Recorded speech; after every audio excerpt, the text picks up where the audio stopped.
Hi, welcome to HardReset.Info. Now I'm going to show you how to load paper on EPSON ET-4700 printer.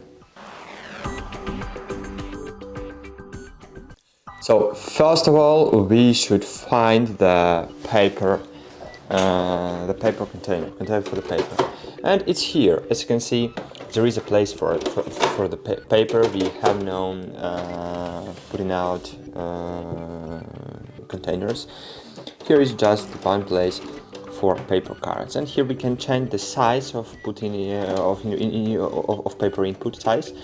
So as you can see, here is the size for envelopes, A5 size and A4 normal size. A4, this is the biggest paper format we can insert, we can load to our printer.